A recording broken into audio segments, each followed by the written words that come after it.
Hello friends, welcome back everyone, welcome to my channel. और आज मैं लेकर आया हूँ आपके लिए जो बिपिन चंद्रा की बुक मैंने स्टार्ट कराई थी उसका अगला चैप्टर, क्योंकि इससे पहले हम बाबर, हुमायूं और शेरशाह सूरी, अकबर को कंप्लीट कर चुके हैं। और अकबर के बाद हम इस चैप्टर को देखेंगे दक्कन और दक्षिण भारत, क्योंकि जब भारत में मुगल काल चल रहा था उस टाइम दक्षिण में क्या चल रहा था। तो आज जो दक्षिण में चल रहा था उसी से रिलेटेड हम वीडियो देखेंगे। और इस वीडियो में हम यही देखेंगे कि क्या चल रहा था उस टाइम कि दक्षिण में क्या कार्रवाई चल रही थी। ठीक है फ्रेंड, इससे पहले मैंने कई वीडियो बना दी है, 4-5 वीडियो। अगर वो किसी ने नहीं देखी हो तो आप बिपिन चंद्रा बुक कंप्लीट नाम से प्ले लिस्ट बनाई है मैंने, तो आप वहाँ जाकर देख सकते हैं और अपनी तैयारी को और भी अच्छा और भी मजबूत कर सकते हैं। ठीक है फ्रेंड, मैं खासकर ये क्या कहते हैं, ये बुक इसलिए करा रहा हूँ क्योंकि चैनल पर कई ऐसे होंगे जो पीसीएस की तैयारी कर रहे होंगे हिंदी में। जैसे कि 2022 का यूपी पीसीएस का कैलेंडर आ चुका है, आप लोगों ने देख लिया होगा। तो 12 जून को एग्ज़ाम है, तो उसी से रिलेटेड मैं वीडियो एकदम डीप में बना रहा हूँ। तो चलिए फ्रेंड्स, स्टार्ट करते हैं। तो बहमनी साम्राज्य के विघटन के बाद या पतन के बाद 3 नए राज्य उभरे। ठीक है फ्रेंड, अर्थात तो उनका नाम था अहमदनगर, बीजापुर और गोलकुंडा। ठीक है फ्रेंड्स, और उन्होंने मिलकर 1565 में तालीकोटा के पास बन्नी की लड़ाई में विजयनगर को कुचल डाला। ठीक है फ्रेंड्स, इस एक लाइन से 3 बार क्वेश्चन पूछा गया। 3 प्रकार का क्वेश्चन बनता है। सबसे पहले तो ये बनेगा 1565 में कौन सी लड़ाई हुई थी, तो तालीकोटा की लड़ाई हुई थी। या ऑप्शन में ये दे सकता है 1565 में कौन सी लड़ाई हुई थी, तो बन्नी हट्टी की लड़ाई हुई थी। कई बार ऑप्शन में तालीकोटा नहीं देता तो बन्नी हट्टी दे देता है। ठीक है फ्रेंड्स, और कई बार ये क्वेश्चन पूछा जाता है कि तालीकोटा की लड़ाई कौन से सन में हुई थी, 1565 में। याद रखेंगे, वेरी वेरी मोस्ट इंपॉर्टेंट है। ठीक है फ्रेंड्स, ये यूपीएससी से लेकर और ग्रुप डी के एग्जाम में तक पूछा हुआ है। ठीक है फ्रेंड्स, और कई बार ऑप्शन में ये दे देता है कि 1565 में कौन सी लड़ाई हुई थी, ना तो तालीकोटा ऑप्शन में होता ना ही बन्नी हट्टी की। तो तीसरा ऑप्शन, तीसरी लड़ाई, इसी लड़ाई का तीसरा नाम है राक्षस तंगड़ी की लड़ाई। ठीक है फ्रेंड्स, याद रखेंगे, राक्षस तंगड़ी की लड़ाई कोई तालीकोटा की लड़ाई कहा जाता है, 1565 में हुई थी। आई थिंक इतनी इन्फॉर्मेशन बहुत है आपके लिए। अब चलते हैं आगे।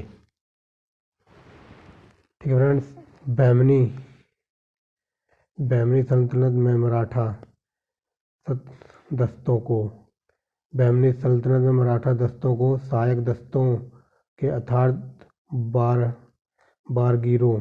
ठीक है फ्रेंड्स, ये इनकी जो भी मराठों को इनको नौकरी दी जाती थी सल्तनत काल में, वही बता रहा है बहमनी सल्तनत काल में। ठीक है फ्रेंड्स, बहमनी सल्तनत काल में मराठों दस्तों को सहायक दस्तों के अर्थात बागीरों के, हम नेक्स्ट पेज पे देखते हैं। नेक्स्ट पेज पे आ गए हैं। बागीरों के रूप में नौकरी दी जाती थी। ठीक है फ्रेंड, जो पीछे पड़ा है, जिन्हें प्राय बागीर कहते थे, इन मराठों को क्या कहते, बहमनी सल्तनत काल में नौकरी दी जाती थी, इन्हें बागीर कहते थे। स्थानीय स्तर पर मालगुजारी के मामले में दक्कनी ब्राह्मणों के हाथों में थी। मतलब जो क्या कहते हैं, बहमनी साम्राज्य में ना जो मालगुजारी वसूल वगैरह करते थे वो ब्राह्मणों के हाथों में दे रखा था। ठीक है फ्रेंड्स, नेक्स्ट है बहमनी सुल्तानों की सेवा में जो मराठा परिवार ऊपर उठे तथा मनसब और जागीरें प्राप्त की, उन्हें मोटे, निम्बलकर और घाटगे आदि प्रमुख थे। ठीक है फ्रेंड्स, दोबारा पढ़ देता हूँ। उनमें मोटे, निम्बलकर, घाटगे आदि प्रमुख थे। मतलब जो भी इनकी सेवा वगैरह करते होंगे तो उनमें मनसब प्राप्त होता था, इन्हें जागीरें देती थी, उनमें खासकर मोटे, निम्बलकर और घाटगे प्रमुख थे। ठीक है फ्रेंड, आगे चलते हैं। इनमें से अधिकांश शक्तिशाली जमींदार अर्थात दक्कन की भाषा में देशमुख कहे जाते थे। तो दक्कन की भाषा में जो शक्तिशाली जमींदार थे उनको देशमुख कहते थे। ठीक है फ्रेंड, लेकिन राजपूतों के विपरीत इनमें से कोई भी स्वतंत्र शासक ना था और ना ही कोई बड़े राज्य का शासक था। ठीक है फ्रेंड्स, तो आगे चलते हैं। ठीक है फ्रेंड्स, दक्कन के 3 अग्रणीय राज्यों में मराठा सरदारों की सेवा और पद प्रदान किए गए। मतलब जो ये 3 साम्राज्य ऊपर पढ़ाए हैं मैंने, तो इनमें ना मराठों को बढ़िया तरह से नौकरी वगैरह दी जाती, तो वही लिखा है दक्कन के 3 अग्रणीय राज्यों में से मराठा सरदारों को सेवा, पद और प्रदान किए गए। पहला था ये कहते हैं बीजापुर का इब्राहिम आदिल शाह, जो 1595 में गद्दी पर बैठा इस नीति का अग्रणीय परोपकार था। ठीक है फ्रेंड्स, तो इसने मतलब मराठों को अपनी मतलब दरबार में अच्छे अच्छे पद दिए होंगे, तो इसने ही शुरुआत की थी। ठीक है फ्रेंड्स, ये लिखा हुआ है मराठा सरदारों को सेवा और पद प्रदान किए, तो इसने शुरुआत की थी। ठीक है फ्रेंड्स, अब चलते हैं आगे, थोड़ा तीव्र गति से चलेंगे क्योंकि चैप्टर काफ़ी लंबा है ये। तो चलिए, ये लिखा हुआ है ना, अहमदनगर के शासकों ने पेशवाओं का पद नक्कोजी नरसी नामक एक ब्राह्मण को दिया। ठीक है फ्रेंड्स, अहमदनगर के जो भी शासक होंगे उन्होंने पेशवा का पद नकोजी नहीं कनकोजी नरसी नामक एक ब्राह्मण को दिया था। ठीक है फ्रेंड्स, अब चलते हैं आगे। तो आगे ये देखेंगे हम दक्कन की ओर मुगलों की अग्रगति। ठीक है फ्रेंड्स, ये देखिए लिखा हुआ है दक्कन की ओर मुगलों की अग्रगति। तो नेक्स्ट पेज पर चलते हैं। तो चलिए फ्रेंड्स, तुगलकों के द्वारा दक्कन की विजय तथा उत्तर दक्षिण के बीच संचार में सुधार के कारण दोनों के बीच व्यापारिक और सांस्कृतिक संबंध मजबूत हुए। ठीक है फ्रेंड्स, तो आगे चलते हैं यहाँ से। 1576 में एक मुगल सेना ने खानदेश पर हमला किया और वहाँ के शासक को अपनी अधीनता मानने के लिए मजबूर कर दिया। ठीक है फ्रेंड्स, मतलब 1576 में मुगल सेना ने खानदेश पर हमला किया और वहाँ का जो भी शासक रहा होगा उसको अपना गुलाम बनाने की या उसने इसकी अधीनता मानने के लिए मजबूर किया होगा। ठीक है फ्रेंड्स, तो समझ गए होंगे। नेक्स्ट चलते, विभिन्न दक्कनी राज्यों के बीच आए दिन युद्ध होते रहते थे। जो ये दक्कन के राज्य थे इनमें आपस में ही लड़ाई झगड़ा होता रहता था। ठीक है फ्रेंड्स, आगे चलते हैं। इनमें कई दक्कनियों, जैसे वो लिखा हुआ है, इनमें दक्कनियों और नवाब तुंगों अफ्रीकियों या गरीबों की दुश्मनी खुला रंग दिखाती थी। ठीक है फ्रेंड्स, दक्कनियों में भी हब्सिनिया या अफ्रीका वाले और अफगानों के बीच अलग अलग समूह थे। ठीक है फ्रेंड्स, इनमें मतलब लड़ाई वगैरह झगड़ा रहता होगा। तो दक्कनियों में भी ये दो गुट में बटे हुए थे। दक्कनियों में एक तो हब्सी थे जो ये काले अफ्रीका वाले थे, और दूसरा जो ये अफगान थे ना, ये अफगानिस्तान वाले, तो इनके भी दो समूह में बटा हुआ था। यहाँ ये बताया गया, तो आई होप यू आप समझ गए होंगे। ठीक है फ्रेंड्स, और इनमें मतलब गरीबी क्या कहते हैं ये लिखा हुआ है, देखो इनमें दक्कनियों में नवाब तुको अफाकियों या गरीबों की दुश्मनी का रंग खुला दिखाई देता था। ठीक है फ्रेंड्स, ये आए दिन झगड़े वगैरह होते रहते थे इनमें, तो वही यहाँ बताया गया है। अब नेक्स्ट चलते हैं आगे।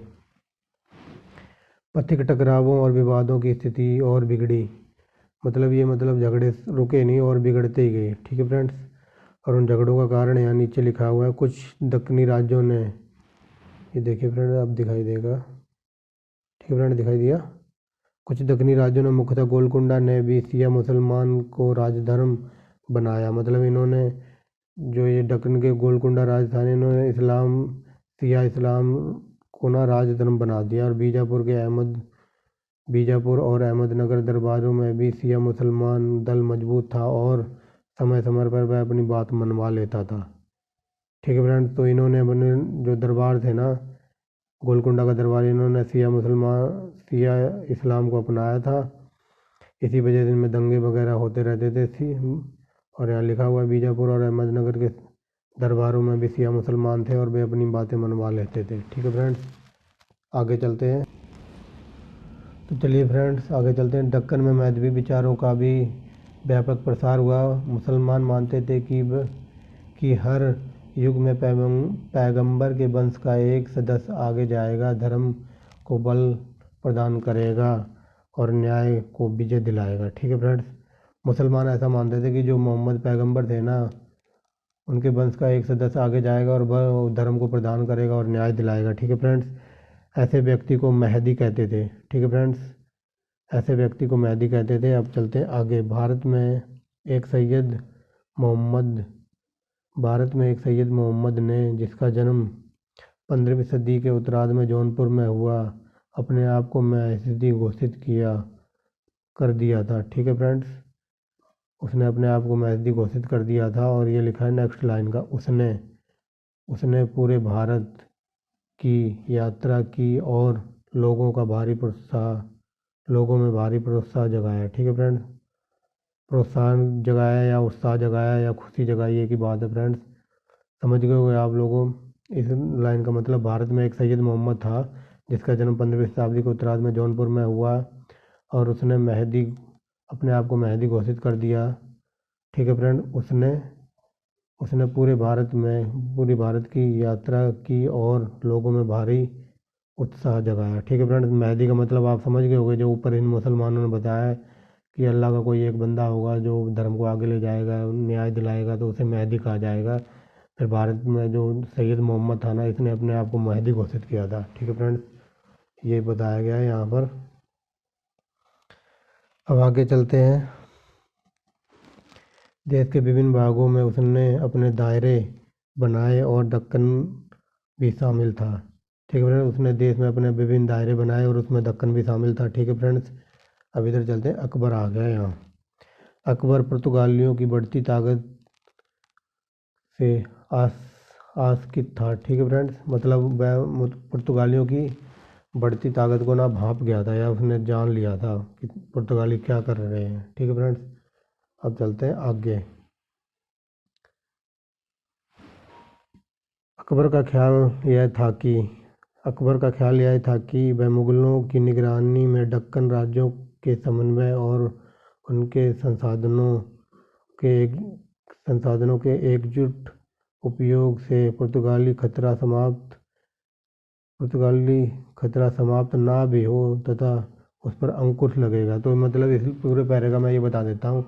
अकबर ये सोच रहा था कि मतलब जो ये दक्कन राज थे ना, इनकी सेना वगैरह लेके, इनके हथियार वगैरह लेके पुर्तगालियों को कंट्रोल किया जाए। अगर उनका खतरा है ना, चाहे उनको पूरा मिटा ना सके, लेकिन उन पर अंकुश लगाया जाए, या मतलब कंट्रोल किया जाए, क्योंकि वो बढ़ते ही जा रहे थे दिन प्रतिदिन। ठीक है फ्रेंड्स, इस पूरे पैरे का ये मतलब था। अब चलते हैं आगे। बरार अहमदनगर और खानदेश की विजय, ये अकबर से रिलेटेड है। ठीक है फ्रेंड्स, तो पढ़ेंगे। यहाँ लिखा हुआ है, देखो। 1591 में अकबर ने सभी दक्कनी राज्यों को मुगल अधिराज्य स्वीकार करने के लिए दूत या प्रतिनिधिमंडल भेजे। ठीक है फ्रेंड्स, सॉरी फ्रेंड्स, समझ गए होगे इस लाइन का। जैसे ही अकबर 1591 में अकबर ने मतलब जितने दक्कन में राज थे ना, उन सब के पास अपने अपने दूत भेजे और उनसे कहा कि तुम मेरी मुगल साम्राज्य की अधीनता स्वीकार कर लो, मेरे गुलाम बन जाओ या मेरे नौकर बन जाओ, ऐसा ही इसने भेजा। ठीक है, यही लिखा हुआ, मुगल अधिराज्य स्वीकार करने के लिए प्रतिनिधिमंडल भेजे या दूत भेजे। ठीक है फ्रेंड्स, आगे चलते हैं। ये लिखा हुआ है भेजे, किंतु किसी भी राज्य ने उसका प्रस्ताव नहीं माना। ठीक है फ्रेंड्स, मतलब सारे राज्य मना कर देते हैं, लेकिन सिवाय खानदेश के जो इतना पास और मुगलों के इतने प्रभाव में था। ठीक है फ्रेंड्स, जो खानदेश का राजा था वो मुगलों का खास था, और उसने मतलब मुगलों का खास था और मुगलों का उन पर प्रभाव था, उसने मतलब इनकी अधीनता या पराधीनता स्वीकार कर ली। ठीक है फ्रेंड्स, लेकिन जो अहमदनगर के शासन बुरहान निजाम शाह ने मुगल दूत के साथ अवैध व्यवहार किया और दूसरों ने सिर्फ वायदे किए। समझ गए होगे फ्रेंड्स, दोबारा समझाते हैं जी। मतलब जो खानदेश का राजा था ना, उसने मुगलों की अधीनता स्वीकार कर ली थी। जो और राज थे, अहमदनगर के शासक था ना बुरहान निजाम था, उसने जो दूत भेजा था अकबर ने, उसके साथ मतलब बुरा व्यवहार किया, मतलब कोई बदतमीजी की होगी। ठीक है फ्रेंड्स, यही लिखा हुआ, मुगल दूत के साथ अभद्र व्यवहार किया, और दूसरे जो राजा थे ना, उन्होंने सिर्फ वादे किए कि हाँ, प्रॉमिस कर दिया कि बाद में देखेंगे जब कभी होगा। ठीक है फ्रेंड्स, इस पूरे पैरे का मतलब ये था। अब नेक्स्ट चलते हैं। 1595 में बुरहान निजाम शाह की मृत्यु के बाद। ठीक है फ्रेंड्स, यहाँ इसकी मृत्यु हो जाती है, तो अब गद्दी खाली हो जाती है, तो अब देखना गद्दी के लिए कैसे लड़ाई होगी। 1595 में बुरहान की मृत्यु के बाद गद्दी के 4 दावेदार थे। ठीक है फ्रेंड्स, 1595 में मृत्यु हो गई, तो यहाँ लिखा है गद्दी के 4 दावेदार थे। सबसे मजबूत दावा मृतक शासक के बेटे बहादुर शाह का था। मतलब जो वो मर गया था ना, तो उसका लड़का होगा, तो सबसे मजबूत दावा उसका था। ठीक है फ्रेंड्स, बीजापुर के शासक इब्राहिम आदिल शाह द्वितीय ने बहादुर का समर्थन किया। मतलब इस जो बीजापुर का शासक था ना, इब्राहिम आदिल शाह द्वितीय, इसने ये कहा कि भाई ये इसका लड़का है और इसी को बिठाया जाए गद्दी पर, मतलब समर्थन किया। तो ये लिखा हुआ है, बहादुर का समर्थन किया। ठीक है फ्रेंड, दिख रहा होगा आपको। अब चलते हैं चांद बीबी बुरहान की बहन थी। ठीक है फ्रेंड्स, चांद बीबी बुरहान की बहन थी तथा बीजापुर के भूतपूर्व शासक की विधवा थी, जो इब्राहिम आदिल शाह का चाचा था। विधवा थी जो इब्राहिम आदिल शाह का चाचा था। वह एक सशक्त महिला थी और लगभग 10 वर्ष तक जब तक इब्राहिम आदिल शाह नाबालिग था, बीजापुर का शासन की तरह बीजापुर का शासन एक तरह से वही थी। मतलब यही शासन चला रही थी, बीजापुर का शासक एक तरह से वही थी। ठीक है फ्रेंड्स, समझ गए होगे इस पूरी लाइन का मतलब। ये जो मर गया है फिर इसका लड़का कहता मैं लूँगा, मतलब चारों में लड़ाई होती है तो जो बड़ा लड़का होता है बहादुर, उसका समर्थन ये करता है। और जो ये मर जाती है ना, क्या कहते हैं, चांद बीबी थी, क्या कहते हैं, चांद बीबी बुरहान उल की बहन थी, तो ये इसकी बहन थी, तो ये मतलब सारे सपोर्ट कर रहे थे। तब जब ये मर गया ना, तब ये जाती है चांद बीबी शोक व्यक्त करने, मतलब दुख मनाने जाती है। तो वही लिखा हुआ है, देखो ये है यहाँ से, अपने भाई बुरहान की मौत पर शोक करने करने वह अहमदनगर गई। ठीक है फ्रेंड्स, अपने भाई बुरहान की मौत करने के लिए वह शोक मनाने के लिए अहमदनगर गई गई थी, पर अपने भतीजे बहादुर का समर्थन करने के लिए, जो अभी नाबालिग था, वहीं रुक गई।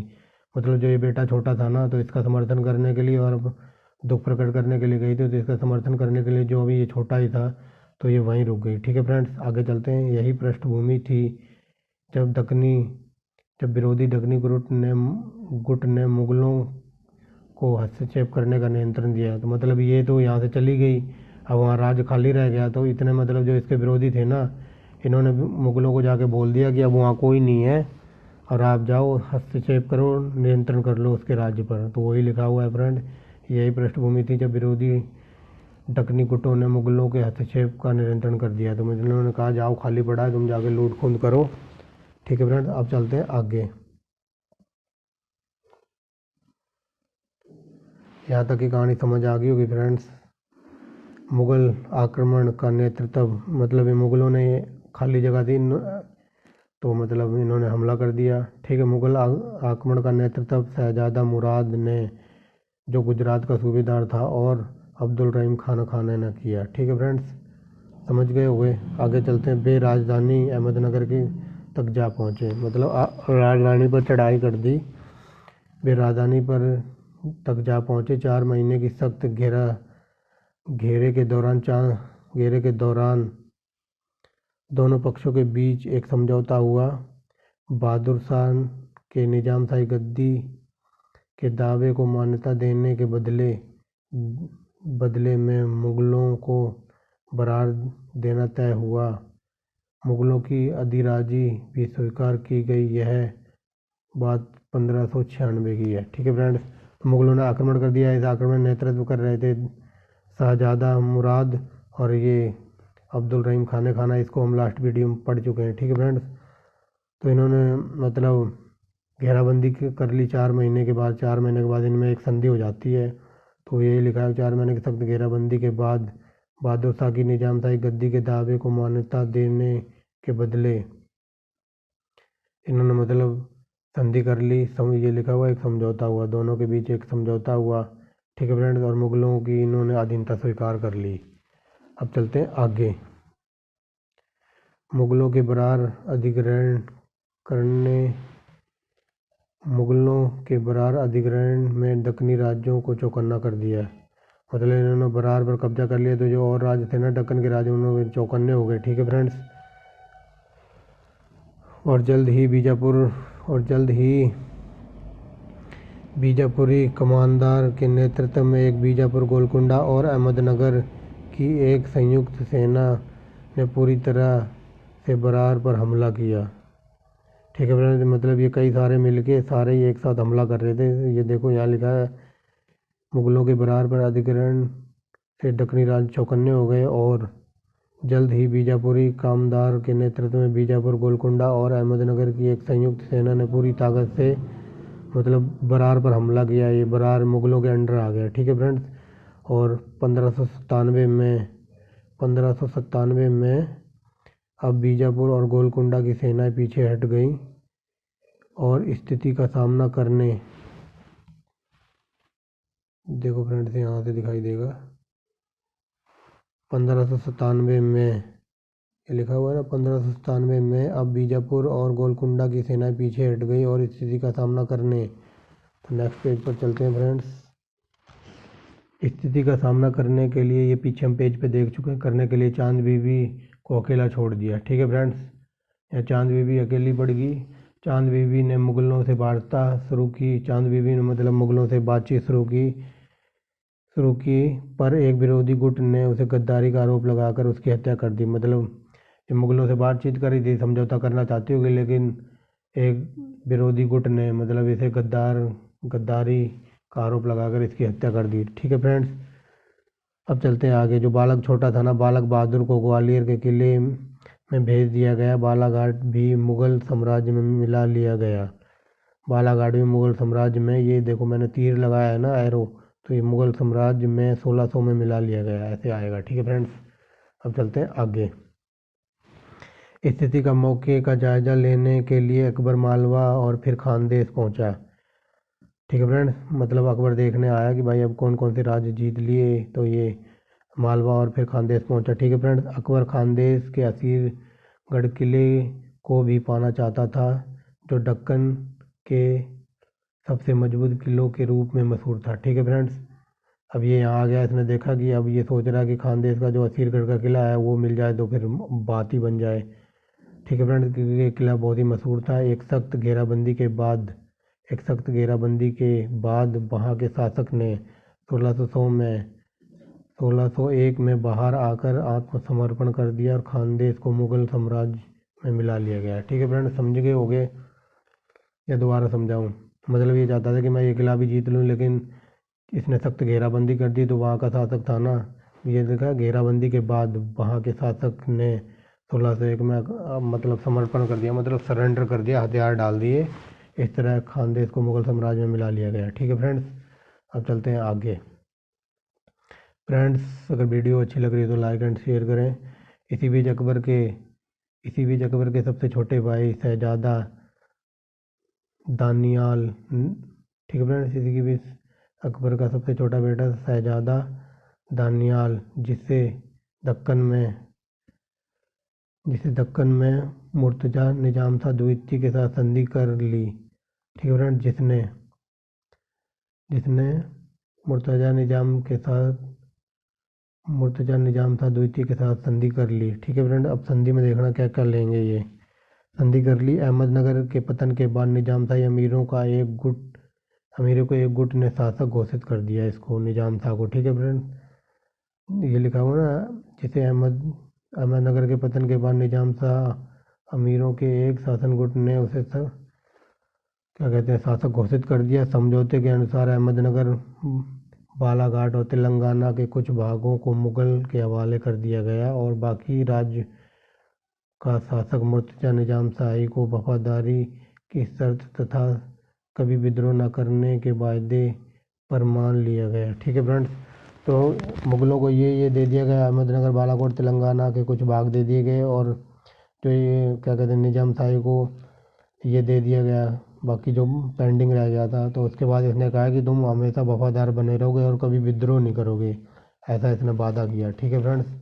देख लो, दिखाई दे रहा होगा, देखो यहाँ कभी विद्रोह ना करने के वायदे पर मान लिया। ठीक है फ्रेंड्स, अब चलते हैं आगे। अब इस पैरे को ध्यान से समझना फ्रेंड्स, थोड़ा मैंने आगे पीछे करके लिखा हुआ है ताकि हमारा सेंटेंस अच्छा लगे। ठीक है फ्रेंड्स, अकबर बीजापुर के, ये लिखा हुआ ना अकबर बीजापुर के छोटा सा लिखा हुआ है कै। ठीक है फ्रेंड्स, अकबर बीजापुर के इब्राहिम, ये कुछ नहीं है फ्रेंड्स, ये कुछ नहीं है यहाँ। अकबर बीजापुर के इब्राहिम आदिल शाह द्वितीय की बेटी से, ठीक है फ्रेंड्स, आदिल शाह द्वितीय की बेटी से शहजादा दानियाल से 1602 में विवाह किया। ठीक है फ्रेंड्स, मतलब अकबर ने अपने जो बेटा था ना नीचे जो हम पढ़ के आए उसका विवाह करा दिया। अकबर बीजापुर के इब्राहिम आदिल शाह द्वितीय की बेटी से शहजादा दानियाल से 1602 में विवाह कराया। ठीक है फ्रेंड्स, इसने अपने लड़के का विवाह कराया, ये लिखा हुआ है यहाँ फ्रेंड्स। लेकिन जो नेक्स्ट लाइन है ना, ये नेक्स्ट लाइन में लिखा हुआ है, कुछ ही समय बाद भारी शराबनोशी के कारण शहजादा चल बसा। ठीक है फ्रेंड्स, यहाँ से देखना 1602 में विवाह कराया इस ऊपर वाली लाइन के लिए लिखा हुआ है, और जो इस लाइन का है ना, कुछ समय बाद ही शराबनोशी के कारण शहजादा चल बसा, ये इस लाइन का है। ठीक है फ्रेंड्स, समझ गए हुए आप। इस तरह दक्कन की स्थिति स्थिर बनी रही। ठीक है फ्रेंड्स, फिर शहजादा तो मर गया, इस तरह दक्कन की स्थिति जैसी थी वैसी रही। ठीक है फ्रेंड्स, अब चलते हैं यहाँ। जो ये खतरनाक बंदा है, ये मलिक अंबर, ये अब आया है, और ये देखना क्या क्या करेगा। मलिक अंबर का उदय, सुदृढ़ीकरण और मुगल प्रयासों की असफलता। ठीक है फ्रेंड्स, ये मुगलों को बहुत तंग करेगा। अभी पढ़ते हैं आगे, तो चलिए देखते हैं। बहादुर शाह निजाम शाह की गिरफ्तारी के बाद बहादुर शाह निजाम शाह की गिरफ्तारी के बाद मलिक अंबर, ठीक है फ्रेंड, दिख रहा होगा, मलिक अंबर का उदय हुआ। ठीक है फ्रेंड, बहादुर शाह की गिरफ्तारी के बाद मलिक अंबर का उदय हुआ। इथोपिया में जन्मा यह एक अबिसिनियाई था। अबिसिनियाई मतलब ये हब्सी वगैरह होते हैं ना, जो काले काले, क्रिस गेल जैसे। क्रिस गेल तो माशाल्लाह बहुत ही स्मार्ट लगने लग गया अब, बट उससे भी काले काले जो होते हैं ना, उनकी बात हो रही है। ठीक है, अब अबिसिनियाई था। ठीक है फ्रेंड्स, कालांतर में उसे एक सौदागर ने खरीदा। ठीक है फ्रेंड्स, ये इथोपिया में इसका जन्म हुआ। ये एक अबिसिनियाई था। ठीक है फ्रेंड, कालांतर में उसे एक सौदागर ने खरीदा। ठीक है फ्रेंड, खरीदा और उसे दक्कन ले आया। कोई सौदागर होगा, व्यापारी रहा होगा, उसने इसे खरीदा और उसे दक्कन ले आया। ठीक है फ्रेंड, मुर्तजा निजाम शाह के प्रसिद्ध और प्रभावकारी अमीरों में से एक चंगेज खान की सेवा में रहकर मलिक अंबर ऊपर उठा। ठीक है फ्रेंड्स, एक एक लाइन क्लियर कर रहा हूँ ताकि आपको कोई दिक्कत ना हो। ठीक है फ्रेंड्स, अब यहाँ लिखा हुआ बह, ये बह उस हबसी या अबसीनियाई कह लो या हबसी कह लो, बात एक ही है। वह उस हबसी दल में शामिल हो गया जो चांद बीबी के विरोध में था। ठीक है फ्रेंड्स, जो चांद बीबी हम ऊपर पढ़ के आए, जो मर गई है, तो उनका विरोध कर रहे थे कुछ विरोधी, तो उनके दल में शामिल हो गया था। ठीक है फ्रेंड्स, जिस एक विरोधी कट्टर ने उस पर मतलब आतंक गद्दारी का आरोप लगाकर मार भी डाला था, तो उन्हीं के दल में ये शामिल हो गया है। ठीक है फ्रेंड्स, अब चलते हैं आगे।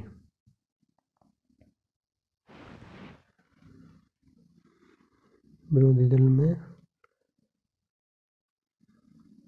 ठीक है, मलिक अंबर ने, यहाँ से है, मलिक अंबर ने निजामशाही शहजादे मलिक अंबर ने निजामशाही शहजादे बीजापुर के शासक की गुप्त सहायता से उसे मुर्तजा निजामशाही द्वितीय के नाम पर गद्दी पर बिठाया। मतलब ये देखो, आते ही मतलब ये मतलब काट छाट करने लग गया है, इधर से उधर बात करने लग गया है। ठीक है फ्रेंड्स, आते ही इसने मतलब बीजापुर का जो शासक था उसकी गुप्त सहायता की और उसे मुर्तजा निजाम शाह द्वितीय के नाम से गद्दी पर बिठा दिया। ठीक है, वह खुद उसका पेशवा बनाया गया। ठीक है फ्रेंड्स, आगे चलते हैं। मलिक अंबर ने मराठा दस्तों की एक बड़ी सेना जमा कर ली थी। अब ये देखना फ्रेंड्स, आगे जाके यही अटैक करने लगेगा, इन सबको पीछे कर देगा। तो मलिक अंबर ने मराठा दस्तों की एक बहुत बड़ी सेना जमा कर ली थी। ठीक है फ्रेंड्स, जो अब इस सेना की बात हो रही है, जो तीव्र गति से आगे बढ़ने और दुश्मनों की फौज को लूटने और रसद बंद करने के लिए सिद्धत थी। ठीक है फ्रेंड्स, सिद्धत थी। यहाँ बता दूं आपको, रसद बंद का मतलब होता है रास्ता बंद करना वगैरह। ठीक है फ्रेंड, जो फौजों को लूटने और उनका रास्ता बंद करने के लिए सिद्धत थी। ठीक है फ्रेंड, समझ गए होंगे इस लाइन का मतलब। अब चलते हैं आगे। अब बात यहाँ आगे दक्कन में, तब मुगलों के कमांडर, अब ये आगे बढ़ रहा है और इधर दक्कन की तरफ। तो दक्कन में उस टाइम मुगलों का कमांडर खां अब्दुल रहीम खाना था। ठीक है फ्रेंड्स, तेलंगाना के पास आके भिड़ गई ये आपस में। मुगलों का नेतृत्व अब्दुल रहीम खाना कर रहा था। तेलंगाना के नांदेड़ नामक स्थान पर 1601 में अंबर की हार हुई। ठीक है फ्रेंड्स, ये इधर से आ रहा था, ये इधर था ही।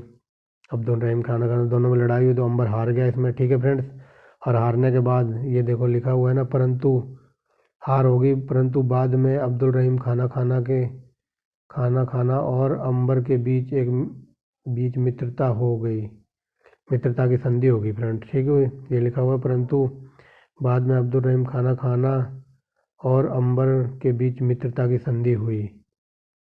ठीक है फ्रेंड, अब दिखाई दिया होगा मित्रता की संधि हुई इधर लिखा हुआ है फ्रेंड्स, जल्दी जल्दी में मैंने इधर लिख दिया। तो चलिए फ्रेंड्स, लेकिन अकबर की मृत्यु के बाद जब मुगल कामदार के मतभेद के कारण दक्कन में मुगलों की स्थिति कमज़ोर हो गई, मलिक अंबर ने बरार, बालाघाट और अहमदनगर से मुगलों को मार करने के लिए एक भयानक मुहिम छेड़ दी। इस उद्यम में उसकी सहायता बीजापुर के शासक इब्राहिम आदिल खान ने की। ठीक है फ्रेंड, समझ गए होंगे, दोबारा समझा देता हूँ। मतलब जब अकबर मर गया ना, तो ये जो मतलब मुगल साम्राज्य में ना नेतृत्व करने के लिए विद्रोह हो गए। ठीक है फ्रेंड, मृत्यु के बाद मुगल कामदारों में मतभेदों के कारण मुगल की कमज़ोर, मतलब अकबर मर गया तो ये सोच रहे थे मैं बनूँ, मतलब मैं नेतृत्व करूँ सेना का, मैं सेनापति बनूँ, तो ये ऐसे कारण इनमें मतभेद हो गए और इनकी स्थिति काफ़ी कमज़ोर हो गई। इसी के चलते इसने क्या कहते हैं, जो मलिक अंबर था ना, इसी ने मतलब मौके का फ़ायदा उठाया और इनको मतलब जो मुग़ल काल ने जो इनसे जीते हुए थे पहले जो क्षेत्र, उनको जीतने के लिए एक भयानक मुहिम चलाई और इस मुहिम में इसका साथ दे रहा था इब्राहिम आदिल था। ठीक है फ्रेंड्स, समझ गए होंगे। अब मुग़ल जो इब्राहिम आदिल शाह था ना, ये देखो क्या क्या देता है। उसने मलिक अंबर को इसकी बात हो रही है इब्राहिम आदिल शाह की, उसने अंबर को तेलंगाना का एक शक्तिशाली कंधार का किला सौंप दिया। ठीक है फ्रेंड्स, ये इसने इसकी मदद की। अब आगे चलते हैं। इस तरह दिख रहा होगा फ्रेंड्स, इस तरह दक्कन में अकबर के सारे विजित प्रदेश तक हाथ से निकल गए। ठीक है फ्रेंड्स, क्योंकि ये आपस में लड़ रहे थे अकबर के मरने के बाद, तब तक इसने मतलब अटैक कर दिया और अकबर ने जो सारे प्रदेश जीते थे ना, वो सारे हाथ से निकल गए। जहांगीर ने एक बड़ी अब अकबर के बाद जहांगीर ने एक बड़ी सेना देकर शहजादा परवेज़ को दक्कन भेजा, पर वो भी इसके सामने टिक नहीं पाया। ठीक है फ्रेंड्स, दक्कन भेजा पर वह मलिक की चुनौती नहीं झेल सका। ठीक है फ्रेंड्स, अहमदनगर भी हाथ से निकल गया, अहमदनगर को भी इसने जीत लिया। मलिक अंबर ने निकल गया और परवेज को अंबर के साथ एक अपमानजनक संधि करनी पड़ी। ठीक है फ्रेंड्स, बाद में समझौता करना पड़ा। अब चलते हैं आगे। ठीक है फ्रेंड्स, आगे चलकर मलिक अंबर दम्भी हो गया और अपने असहयोगों को नाराज कर बैठा। मतलब ये जीतता ही जा रहा था। तो आगे चलकर ये थोड़ा घमंडी सा हो गया होगा, यहाँ दम्भी लिखा हुआ है तो दम्भी को मैं समझ लो आप घमंडी हो गया, मतलब सफलता मिलने के बाद ये अपने घमंड सा आ गया।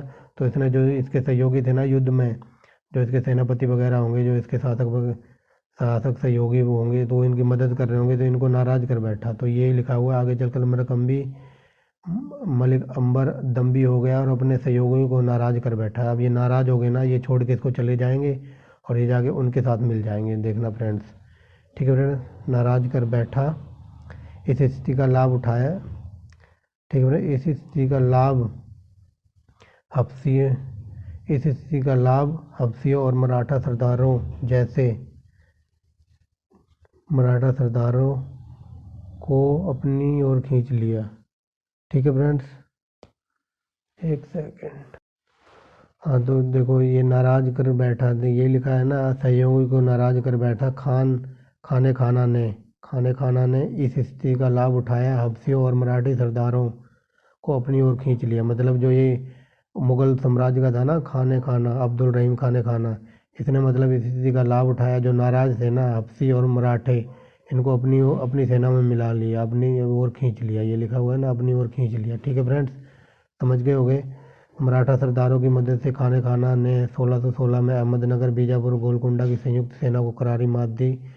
अभी जो मलिक अंबर की सेना को हराया है, क्योंकि जो मराठा सरदार थे ना, ये पहले उनकी सेना में थे, तो उनके मतलब जो भी रहस्य वगैरह गुप्तचर या सीक्रेट नीति पता होगी, तो वही इन्होंने इनके साथ शेयर की। तो वही लिखा हुआ है फ्रेंड, मराठा सरदारों की मदद से खाना ने 1700 में अहमदनगर, बीजापुर, गोलकुंडा की संयुक्त सेना को करारी मात दी। ठीक है फ्रेंड्स, अब चलते हैं आगे।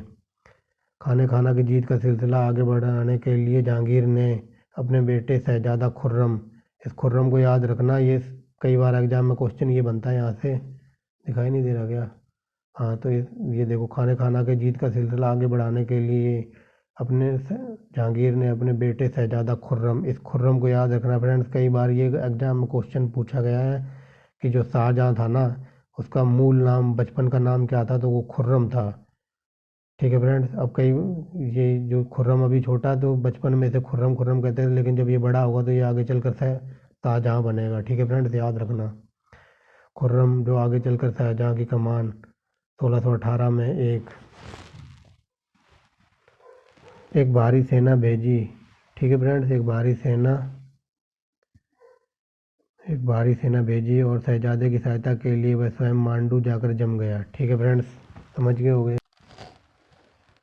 ठीक है फ्रेंड्स, सेना भेजी और शहजादा की सहायता के लिए वह स्वयं मांडू जाकर जम गया। अकबर के पास आत्मसमर्पण के अलावा कोई चारा नहीं बचा। ठीक है फ्रेंड्स, तो अकबर क्या कहते हैं, अंबर ने मतलब सरेंडर कर दिया। इस संधि के द्वारा जहांगीर ने दक्कन में अकबर द्वारा जीते गए प्रदेशों के अलावा विस्तार करने का कोई प्रयास नहीं किया। मतलब इसने, अंबर ने सरेंडर कर दिया, मलिक अंबर ने, तो इसने सारे जो वो थे, जो अकबर से इसने जो शासन जीते थे वो ही ले लिए, और मतलब अपने राज्य को आगे बढ़ाने का कोई विचार नहीं था। ठीक है फ्रेंड्स, समझ गए होंगे। तो यही यहाँ लिखा हुआ है, अकबर द्वारा जीते गए प्रदेशों के अलावा विस्तार का कोई प्रयास नहीं किया। ठीक है फ्रेंड्स, अब आगे चलते हैं।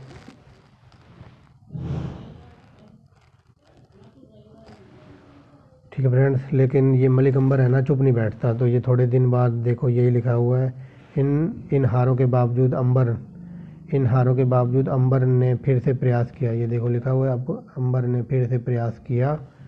ठीक है फ्रेंड्स, लेकिन 2 साल बाद संयुक्त दक्कनी सेना को मुगलों के हाथों एक और गहरी मात मिली। ठीक है फ्रेंड्स, इसने फिर से प्रयास किया, लेकिन 2 साल बाद इनकी सेना फिर हार जाती है। ठीक है फ्रेंड्स, अंबर के सारे मुगल क्षेत्र वापस देने पड़े, जो भी कुछ रह गया था तो वही लिखा हुआ है, अंबर को सारे मुगल क्षेत्र वापस करना पड़ा, साथ ही उसे 14 कोस का क्षेत्र भी देना पड़ा। ठीक है फ्रेंड्स, अब चलते हैं नेक्स्ट। और इधर दूसरी हार ने दक्कनी राज्यों के मुगल विरोधों का गठजोड़ छिन्न भिन्न कर दिया। ठीक है फ्रेंड्स, जो दूसरी हार हुई थी उसने जो मुगल साथ के साथ जो संधि वगैरह की थी ना, वो सारी छिन्न भिन्न कर दी। ठीक है फ्रेंड्स, छिन्न भिन्न कर दिया।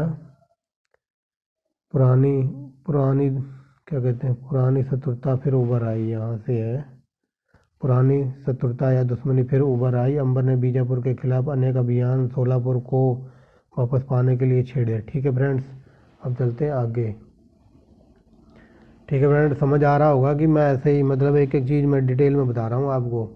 मतलब जो दूसरी लड़ाई थी ना, तो इसमें मतलब क्या कहते हैं, सब कुछ ही इसने छिन्न भिन्न कर दिया। जो संधि वगैरह, कॉम्प्रोमाइज़, समझौता वगैरह हुआ था वो सब तोड़ दिया। तो वही लिखा हुआ है, दूसरी राज्य में मुगल काल के विरोधी जो गठजोड़ था ना, जो समझौता हुआ था उसको छिन्न भिन्न कर दिया, लेकिन और पुरानी दुश्मनी उभर आई। इसने फिर बीजापुर के खिलाफ अभियान भेजा। ठीक है फ्रेंड्स, पढ़ लेना, आगे चलते हैं, नहीं तो वीडियो फिर बहुत लंबी हो जाएगी फ्रेंड्स। अंबर के नेतृत्व में मराठों की सफलता में उन्होंने आत्मविश्वास जगाया, और फिर जिसके चलते उन्होंने बाद में एक स्वतंत्र भूमिका निभाई। ठीक है फ्रेंड्स, तो मतलब ये मान ही रहा था, ये इधर से अभियान कर रहा था बार बार, ये सोलापुर और क्या कहते हैं, सोलापुर को वापस पाने के लिए। ठीक है फ्रेंड्स, बीजापुर और सोलापुर को 1662 के बाद जहांगीर के खिलाफ शहजादा खुर्रम की बगावत के कारण दक्कन में उथल पुथल मची। अब देखना फ्रेंड्स, यहाँ से अब ये इधर मतलब विद्रोह कर रहा है, इधर इसके बेटे ने ही विद्रोह कर दिया है, जहांगीर के बेटे खुर्रम ने, शाहजहाँ ने। तो यही लिखा है, 1622 में जहांगीर के खिलाफ शहजादा खुर्रम की बगावत के कारण दक्कन में उथल पुथल मची। मलिक अंबर एक बार फिर ऐसे अनेक क्षेत्रों को, अब चलते हैं आगे, अनेक क्षेत्रों को वापस पाने में संभल रहा। मतलब ये मतलब इसके बेटे, जहांगीर के बेटे शहजादा खुर्रम ने ना बगावत कर दी, आपस में ही लड़ गए, और इसी का अंबर मलिक ने फ़ायदा उठाया और अनेक क्षेत्रों को वापस पाने में सफल रहा, जो मुगलों को सौंप दिए गए थे। ठीक है फ्रेंड्स, कहानी कैसे आगे बढ़ रही है पता लग गया होगा आपको। दक्कन में मुगलों की स्थिति को मजबूत बनाने के लिए जहांगीर का प्रयास इस प्रकार असफल रहा। ठीक है फ्रेंड्स, क्योंकि जब तक ये कुछ कर पाता तब तक इसके बेटे ने विद्रोह ही कर दिया था। ठीक है फ्रेंड्स, अब आगे चलते हैं। अहमदनगर का विलोप और बीजापुर और गोलकुंडा द्वारा मुगल अधीनता स्वीकार करना। अब ये मतलब विद्रोह कर दिया, अब देखना आ गया, ये शाहजहाँ 1828 में तख्त पर बैठा। ठीक है फ्रेंड्स, और बैठते ही इसने क्या किया, शासक के रूप में शाहजहाँ का पहला लक्ष्य दक्कन के उन क्षेत्रों को वापस पुराने और अनुभव वापस पाना था। मतलब जो इसने जीत लिए थे ना मलिक अंबर ने, अभी पीछे पढ़ाया है। ठीक है फ्रेंड्स, सबसे पहले इसने यही किया, उन क्षेत्रों को पाना था जो निजामशाही शासक के हाथों में चले गए थे। इसके लिए उसने एक अनुभवी व्यक्ति अमीर ए जहां लोधी का नियुक्त किया। ठीक है फ्रेंड्स, इसके लिए उसने एक व्यक्ति अमीर खान ए जहां लोधी को नियुक्त किया, बट ये कुछ करेगा नहीं, देखना फ्रेंड्स। लेकिन खां ए जहां लोधी इस कार्य में असफल रहा। ठीक है फ्रेंड्स, खां ए जहां लोधी इस कार्य में असफल रहा। कुछ समय बाद खान ए जहां लोधी ने विद्रोह किया और निजाम शाह से जाके मिल गया। ठीक है फ्रेंड्स, मतलब इसको इसने नियुक्त किया गया था, बट ये असफल हो गया। पर इसने कुछ समय बाद विद्रोह कर दिया और मतलब उसी इनके दुश्मन के साथ जाके उसने हाथ मिला लिया। ठीक है फ्रेंड्स, अब चलते हैं आगे।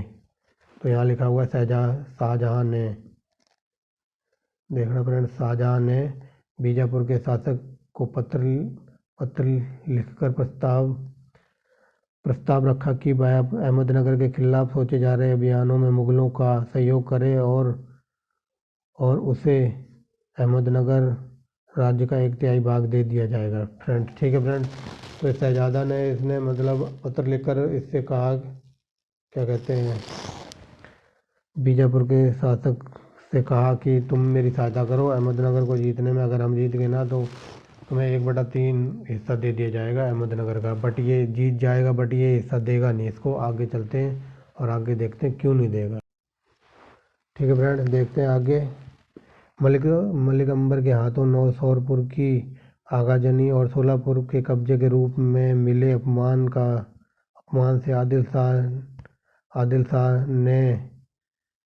शाह ने शाहजहाँ का प्रस्ताव स्वीकार कर लिया। फ्रेंड्स, ये उसने लिखा हुआ है, बट इसका सिर्फ हमें ने लेना है। ठीक है फ्रेंड्स, आदिल शाह ने, ये उसने लिखा हुआ है, इसका सिर्फ मैंने ने लिया है। तो देखो यहाँ से सिर्फ ने, आदिल शाह ने शाहजहाँ का प्रस्ताव स्वीकार कर लिया। ठीक है फ्रेंड, इसी समय मुगलों के साथ षड्यंत्र करने के आरोप में मुगलों के साथ षड्यंत्र करने के आरोप में जादव राव को निजाम शाह के दरबार में मार डाला गया। मतलब निजाम शाह का जो दरबार था ना, उसमें मतलब इन पे ये आरोप लगाया गया कि तू भाई शासक हमारा है, मतलब हमारे राज्य में रहता है, सहायता कर रहा है मुगलों की, शाहजहाँ की, तो इसे मार डाला गया। ठीक है फ्रेंड्स, जो इसके रिश्तेदार वगैरह रहते थे ना इनके निजाम शाह के दरबार में, ये मतलब इसका दरबार छोड़ के यहाँ चले जाते हैं शाहजहाँ के पास। ठीक है फ्रेंड्स, वही लिखा हुआ है। फलस्वरूप शाहजी भोसले जो उसका दामाद था और शिवाजी का पुत्र था, अपने संबंधियों के साथ मुगलों से आ मिला। ठीक है फ्रेंड्स, तो ये मुगल दरबार में आ जाते हैं क्योंकि इनका ये दामाद वगैरह तो मार डाला गया था। अब शाहजहाँ ने उसे 5,000 का मनसब दिया, 5,000 का वेतन दिया होगा और पूर्णा के क्षेत्र की जागीर दी। ठीक है फ्रेंड्स, अपने यहाँ नौकरी करवाई, 5,000 वेतन देता था और पुणे का क्षेत्र दे दिया उसे, या ये कह लो पुणे में उसकी पोस्टिंग कर दी। ठीक है फ्रेंड्स, अब आगे चलते हैं।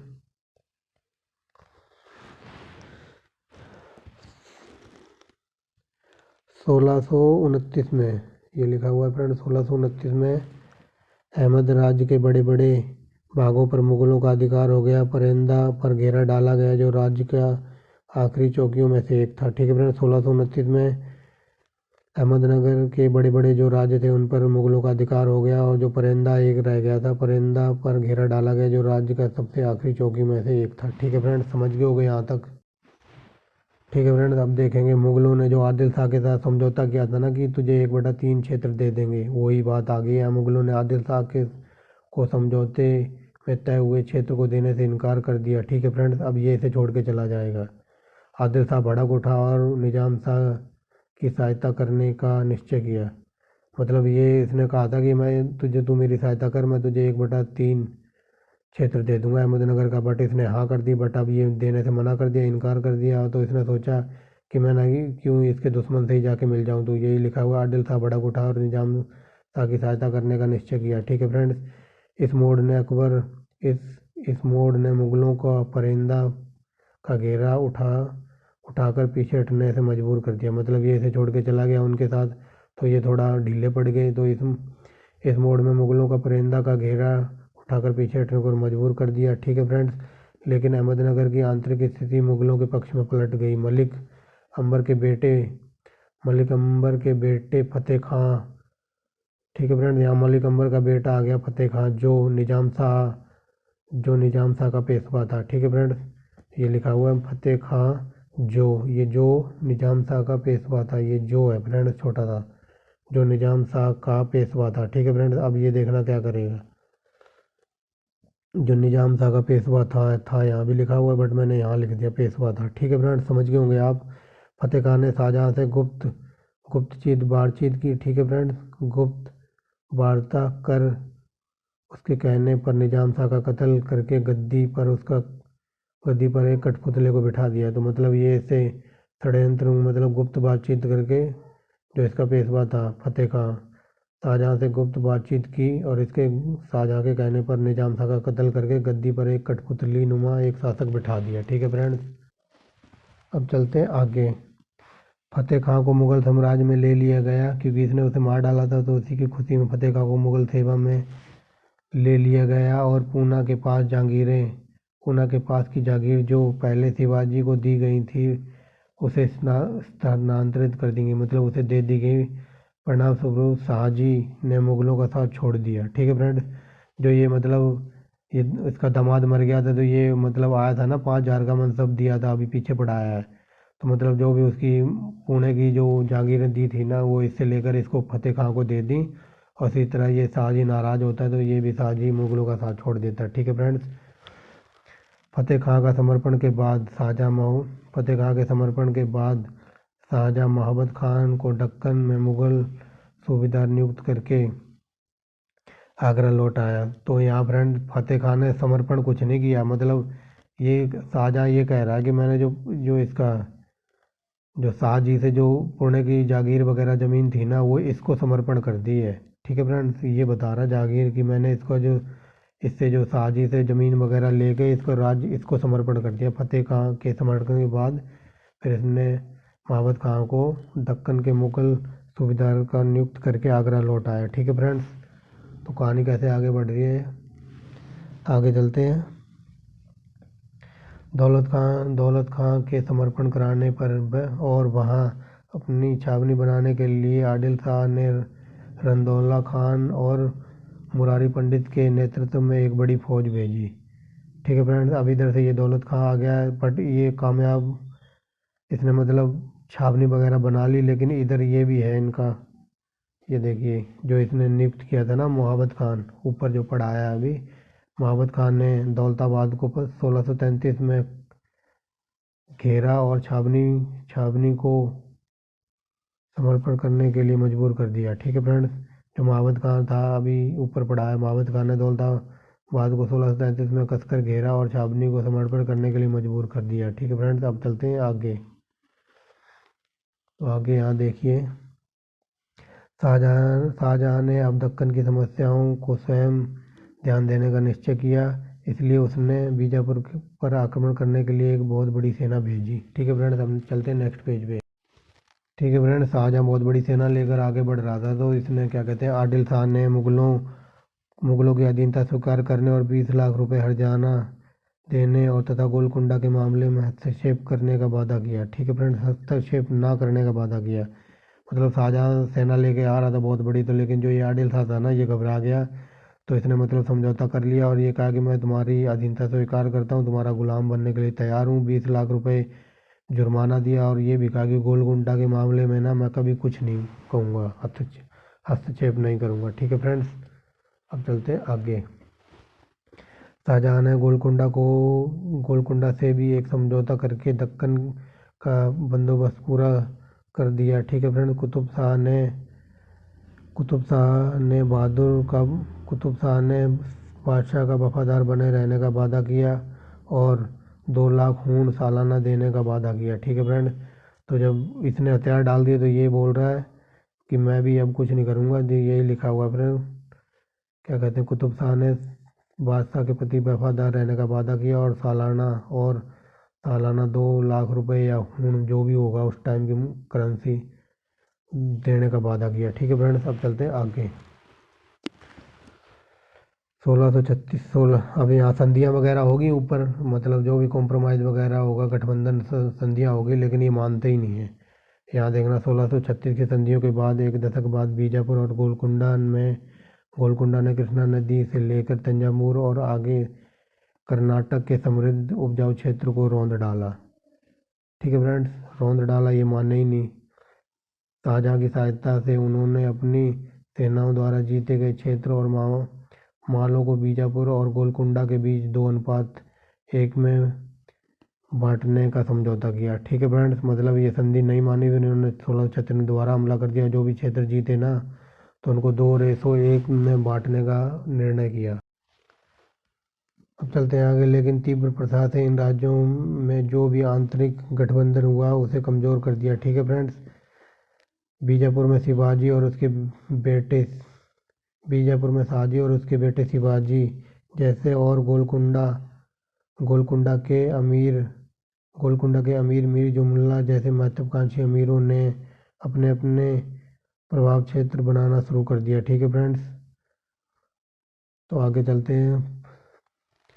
1556 में मोहम्मद आदिल शाह की मृत्यु के बाद और मुगल सूबेदार बनकर औरंगजेब के दक्कन पहुंचने के बाद ये घटनाएं अपने चरम पर पहुंची।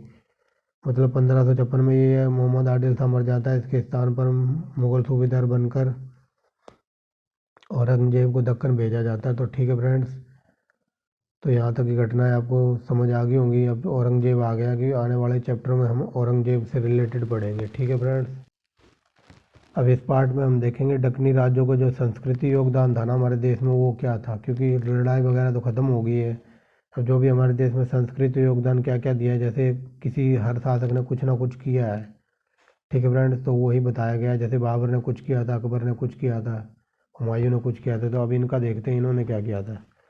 तो पहले चलते हैं अली आदिल शाह पे। ठीक है फ्रेंड्स, अली आदिल शाह की मृत्यु 1580 में हुई थी। ठीक है फ्रेंड्स, अली आदिल शाह को हिंदू और मुसलमानों संतों पर चर्चा करना पसंद था। ठीक है फ्रेंड्स, जो अली आदिल शाह था ना, ये हिंदू और मुसलमानों पर चर्चाएं करता था और उसे सूफी कहा जाता था। तो फ्रेंड्स, क्वेश्चन ये बन सकता है कि किस शासक को सूफी कहा जाता, तो ये अली आदिल शाह को कहा जाता। ठीक है फ्रेंड्स, और इसके बाद उसके पास एक उम्दा पुस्तकालय था। मतलब इसी अली आदिल शाह की बात हो रही है। उसके पास एक उम्दा पुस्तकालय था जिसमें उसने संस्कृत के प्रसिद्ध विद्वान बामन पंडित को नियुक्त किया था। जैसे कि आज के टाइम में बात की जाए, जैसे लाइब्रेरियन होता है ना, तो उसी की बात बताया गया। उसमें प्रसिद्ध विद्वान सूफी संत पंडित बामन को नियुक्त किया गया था। ठीक है फ्रेंड्स, अब चलते हैं आगे। अली आदिल शाह का उत्तराधिकारी इब्राहिम आदिल शाह द्वितीय। ठीक है फ्रेंड्स, वह गरीबों पर बहुत मेहरबान रहता था और उसे अबला बाबा गरीबों का दोस्त कहलाता था। ठीक है फ्रेंड्स, संगीतों में उसकी गहरी दिलचस्पी थी और उसने एक किताब नौरत शीर्षक में रची। ठीक है फ्रेंड्स, अब इसके उत्तराधिकारी आदिल शाह द्वितीय की बात हो रही है कि वह गरीबों पर मेहरबान रहता था, उसे अबला बाबा कहते थे या गरीबों का दोस्त कहते थे। उसकी संगीत में रुचि थी। उसने एक किताब नौरत शीर्षक में लिखी। ठीक है फ्रेंड्स, उसने विभिन्न रागों पर गीत लिखे। ठीक है फ्रेंड्स, उसने नौरस नाम से एक नई राजधानी बसाई। ठीक है फ्रेंड्स, समझ आ रहा है ना। चलते हैं आगे। नौरस नाम से एक नई राजधानी बसाई। ठीक है फ्रेंड्स, अपने गीतों में उसने संगीत और ज्ञान की देवी सरस्वती का खुलकर वंदना की है। ठीक है फ्रेंड, नेक्स्ट नीचे चलते हैं। गोलकुंडा के कुतुब शाह कहे जाने वाले शाह भी सैनिक, प्रशासनिक और कूटनीतिक उद्देश्यों में हिंदू और मुसलमानों दोनों की सेवाओं का उपयोग करते थे। ठीक है फ्रेंड्स, गोलकुंडा के कुतुब शाह कहे जाने वाले शाह भी सैनिक, प्रशासनिक और कूटनीतिक उद्देश्यों से हिंदू और मुसलमान दोनों की सेवाओं का प्रयोग करते थे। समझ गए होंगे फ्रेंड्स, ये इनकी संस्कृति क्षेत्र की बात हो रही है। तो गोलकुंडा साहित्यकारों का बौद्धिक शरणस्थल था। अकबर का समकालीन सुल्तान मोहम्मद अली कुतुब शाह साहित्य और वास्तुकला का बेहद शौकीन था। ठीक है फ्रेंड्स, वह दक्कनी, उर्दू, फारसी, तेलुगु में रचनाएं करता था। ठीक है फ्रेंड्स, नेक्स्ट पेज पर चलते हैं। तो चलिए फ्रेंड्स, अब देखते हैं दक्कनी के रूप में उर्दू का विकास इसी काल में हुआ। ठीक है फ्रेंड्स, इसी काल में एक महत्वपूर्ण क्रम था। ठीक है फ्रेंड्स, दक्कनी के रूप में उर्दू का विकास इस काल का एक महत्वपूर्ण विकास था। मोहम्मद कुली कुतुब शाह के उत्तराधिकारियों तथा इसी काल में दूसरे बहुत से कवियों और लेखकों ने भी एक साहित्य भाषा के रूप में उर्दू को अपनाया। ठीक है फ्रेंड्स, नेक्स्ट चलते हैं आगे। बीजापुर दरबार में भी उर्दू का संरक्षण दिया। महाकवि नुसरती ने 17वीं शताब्दी के मध्य के शायर हैं। ठीक है फ्रेंड्स, महाकवि नुसरती जो 17वीं शताब्दी के मध्य शायर थे, कनकनगर के राजा मनोहर तथा मधुमालती की प्रेम कथा लिखी। ठीक है फ्रेंड्स, ये क्वेश्चन यूपीएससी में कई बार पूछा गया है, यूपीएससी में नहीं, यूपीपीसीएस में, कि कनकनगर के राजा मनोहर और मधुमालती की कहानी किसने लिखी, तो ये महाकवि नुसरती ने लिखी। दक्कन से उर्दू 18वीं शताब्दी में उत्तर भारत में आई। ठीक है फ्रेंड्स, याद रखेंगे। मोहम्मद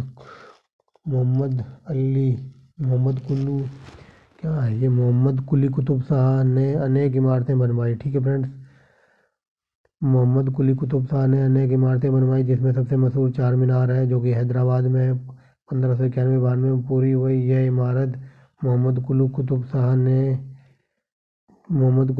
शाह के बसाए हुए नए नगर हैदराबाद में स्थित है। ठीक है फ्रेंड्स, ये मैंने बता दिया आपको। हम नेक्स्ट पैरा देखते हैं इसका। इस काल में बीजापुरी इमारतों में सबसे मशहूर इब्राहिम रोजा और गोल गुम्बज है। ठीक है फ्रेंड्स, इस काल में बीजापुरी इमारतों में सबसे मशहूर इब्राहिम रोजा और गोल गुम्बज है। इब्राहिम आदिल शाह का मकबरा है। ठीक है फ्रेंड्स, इब्राहिम रोजा है ना, ये इब्राहिम आदिल शाह का मकबरा है। ठीक है फ्रेंड्स, यह इब्राहिम रोजा का मकबरा है। गोल गुम्बज का निर्माण 1660 ईस्वी में हुआ। यह अभी तक की सबसे बड़ी गोल गुम्बज है। ठीक है फ्रेंड्स, यह अभी तक की सबसे बड़ी गुम्बज है। इसका निर्माण 1660 में हुआ था। और नीचे हमारे लिए कुछ है नहीं, तो यहाँ पर हमारा चैप्टर फिनिश होता है फ्रेंड्स। अगर वीडियो अच्छी लगी हो तो लाइक एंड शेयर करना फ्रेंड्स। बहुत मेहनत लगती है वीडियो बनाने में, वीडियो को समझाने में, आपको एक एक लाइन डीप में जाके मैंने समझाई है। ठीक है फ्रेंड्स, तो आने वाले टाइम में हम 16वां चैप्टर करेंगे, जिस 16वें चैप्टर में होगा मुगलों की विदेश नीति। मैं फ्रेंड्स दिखा देता हूँ आपको, ये देखो, ये वाला चैप्टर करेंगे हम 16वां, मुगलों की विदेश नीति। ठीक है फ्रेंड्स, अगर वीडियो अच्छी लगी है तो लाइक एंड शेयर करना, सब्सक्राइब करना चैनल को। Thanks for watching the video and bye bye.